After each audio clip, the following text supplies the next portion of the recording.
Hey there, Dave Allred, the Real Barman.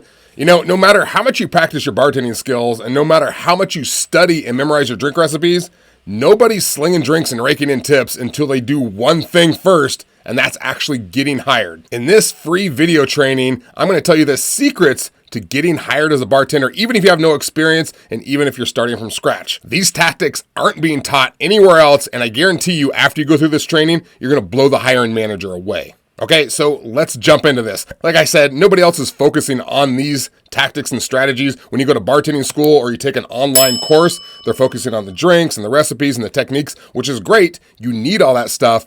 But when it comes time to actually getting hired, they're using recycled techniques that are from the dark ages, right? It's like Lancelot trying to get hired by King Arthur. Of course, inside the Real Bar course, which is the #1 online course for becoming a bartender, we go into a lot more depth on the interview itself in section 7 in a lesson called Interview Secrets. But today I want to talk about the most important step to getting hired, and it's not the interview questions. All right, they're important, but they're not the most important. And I know when you think about the hiring process, the first thing that probably comes to mind is the actual interview, right? You're sitting at a table, manager's staring across at you, getting ready to pelt you with questions, right? And as important as it is to be prepared for those questions, the bartender interview doesn't actually begin when you get that call and then you come in to sit down to answer those questions. The interview begins the very first time you meet the hiring manager and you hand them your cover letter and resume.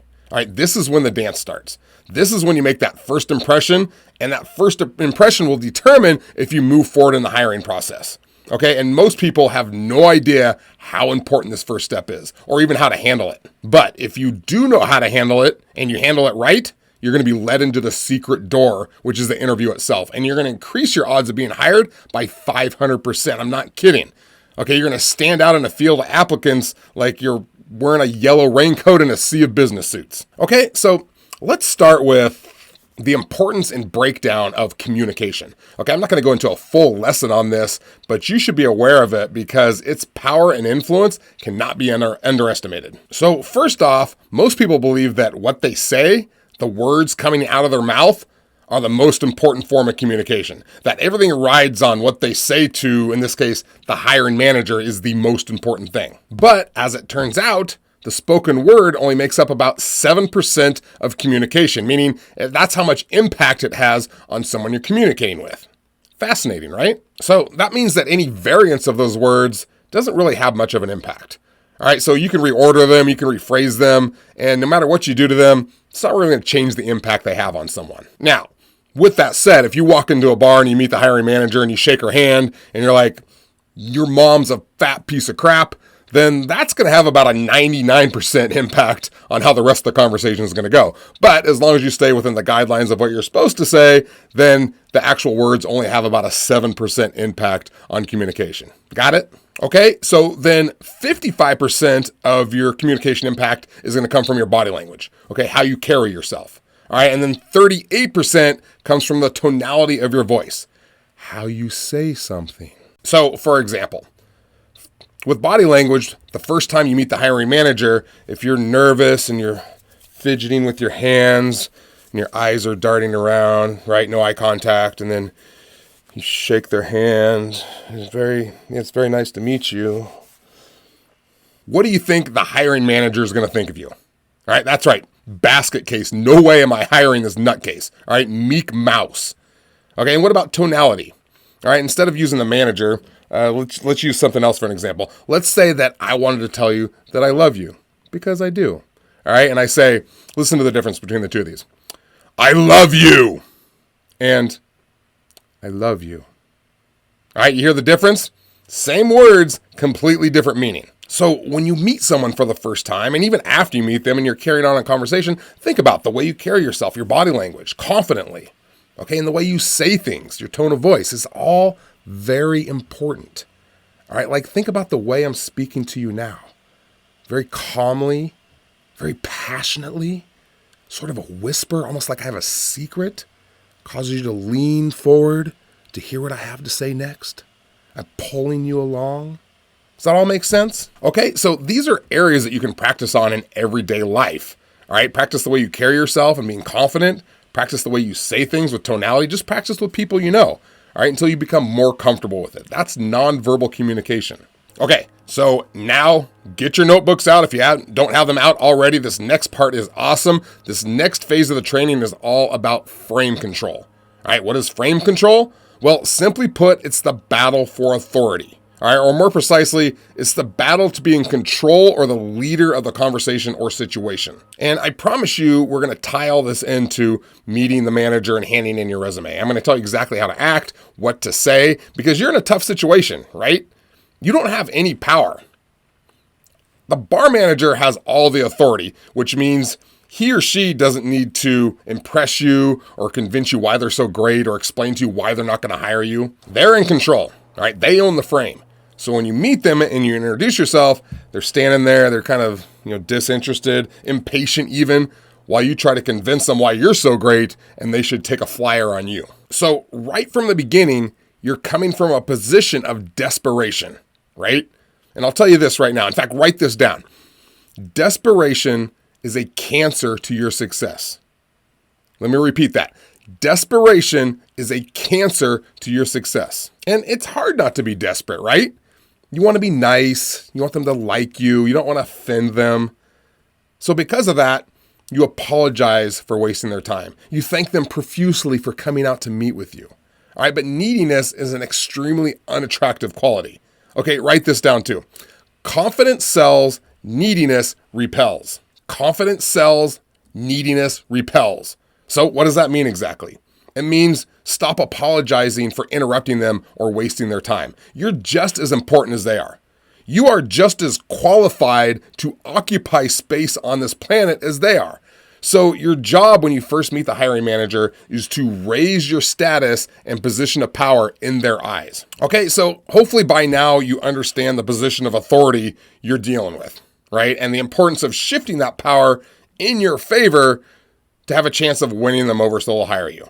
All right, because they hold the power, you don't. And it's your job to change that. Okay, so now that we've laid out the scene and you see what you're up against, let's talk about what actions you need to take to make this happen so you can stand out among the herd. Now, if you've seen some of my other videos, we talk about the 7 steps to becoming a bartender. And one of those steps is to create an awesome cover letter and resume, which I show you how to do inside the Real Bar course. All right, and then the next step is to make a list of bars that you want to work at and then hit the streets and go turn those resumes in. That's where we're at in this process. So you've created your cover letter and resume, you've printed out copies, you're hitting the streets, you're walking into bars, and you're asking for the hiring manager. And as they say, you never get a second chance to make a first impression. Okay, so this conversation is very important. So here's trick number 1. Think of the most suave, confident actor you can think of. All right, someone who's charismatic and holds authority and everyone's just stumbling over themselves to please this person. Okay, think of a movie with a person like that in it, and you just want to be that person for 1 minute. For me, it's someone like George Clooney in Ocean's 11. Okay, he's smooth, he has a deep, calming voice, and he always has all the answers to everything. Okay, so before walking in, I get myself in a state of mind as if I'm George Clooney in Ocean's 11. Okay, and I become that character, or at least I summon those characteristics, because it's a lot easier to act that way if I have someone I can picture doing those things. And I know this sounds silly, but this stuff works. So I get my mind right? And then I walk in, I ask who the hiring manager is, and when they come out, I smile big, and I walk toward them. I don't stand and wait for them. I walk toward them. I'm taking some of the power. I hold out my hand, I shake it confidently, and I say, "Hey, Bob, nice to meet you. My name's Dave Allred. This is only going to take a second." Now, you'll notice that I didn't say, "Hi, oh my God, I'm so sorry to take up your valuable time. I know you're busy. Thank you for coming out of your office to meet with me. I just wanted to turn this in, just in case you're hiring. I mean, you're probably not, and that's okay." And then you turn and you run out the door like a deer who got startled by a car backfiring. Instead, you introduce yourself, you're friendly, but you say, "This is only going to take a second," letting him know it's not going to take very long, but leaving no doubt that he's going to hear what you have to say. All right, and you're not apologizing for it. Then you say, "I'm not sure if you're hiring or not, but I love your place and I would love a chance to work for you." Okay, a big part of what I teach in getting hired is taking the focus off yourself and making it about them, a subtle flattery. Okay, I love your place and I would love a chance to work for you.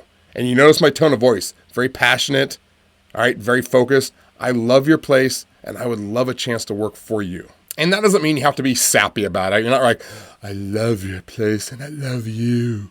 Okay, but put a little sincerity behind it. Okay, then this next part is very important. All right, you pull out your cover letter and resume, you start to hand it to Bob, and as he reaches for it, you pull it away.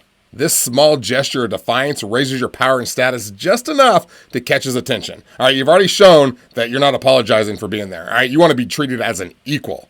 And now you're showing him that you're in control of the conversation. All right, you start to hand him something, and then you pull it away as if to say, nah, not yet. Then, as you pull it back, this is what you're going to say.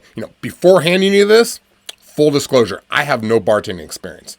But I think you'll find that what I have is 10 times more valuable than any experienced bartender has. I've already taken an online course on bartending to learn all the skills and knowledge I need, and I'm extremely passionate about it. It's all I want to do. But most importantly, I want you to know that my main goal is to help you meet your goals so we can all make money. I can learn quickly. I can gain experience quickly. You can mold me any way you want. But in the end, you'll be hiring someone who's extremely hungry and who wants to be successful and help the bar be successful. And I wanted you to know all that because you won't see any of it under experience on my resume. Now, I know that was a lot there, and you don't need to say all of that, but you need to come up with some version you're comfortable with that's along these lines.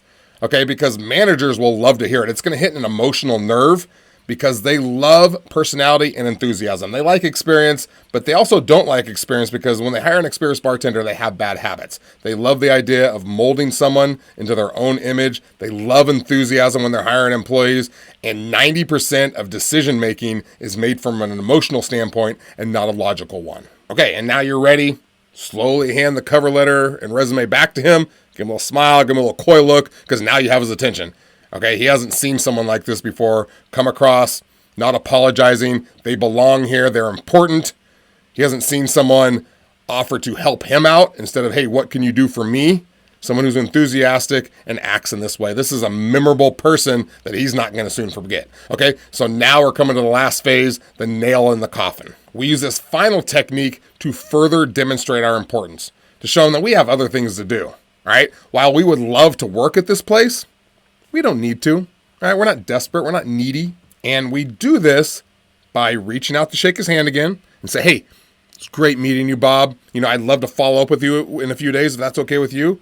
Right now, and then you hold up your folder or your envelope of your other resumes. Say, right now, I got to go visit a few other bars I'd also love to work at. Hand my resumes in there. Do you have any questions for me? Now, at this point, Bob is probably kind of blown away by you. Right? You didn't apologize for anything. You're not seeking his approval. You have places to go. And he's probably thinking like, oh crap, I don't want to lose this diamond in the rough to one of the other bars. So a lot of times he might interview right on the spot. I've seen it happen with many of my other students. Or he might just ask a few clarifying questions about your resume, which is good news because it means he's interested in you. Okay, so just answer them honestly and confidently. Of course, inside the Real Bar course, as I mentioned already, in section 7 of the course, we have a lesson called Interview Secrets, which has 47 of the most asked interview questions for bartenders, so you can prepare and answer them. So if Bob does ask you to interview on the spot, you'll be ready for them. So I hope this mini training helped you some. Okay, this is an area that's overlooked by, well, everyone, which is a huge mistake. Okay, by raising your status and your intrigue the very first time you meet the hiring manager, you increase your odds of becoming their next bartender tenfold because they've never met someone like you. They don't see you as another weak and needy and desperate person looking to become a bartender. They see you as someone who can help them and the bar succeed. So that's going to do it for the day. I appreciate you hanging out with me. If you want to become a highly skilled, highly paid bartender, don't let anything stop you. Have a plan, take action, take no prisoners. I'm going to see you next time. I'm out.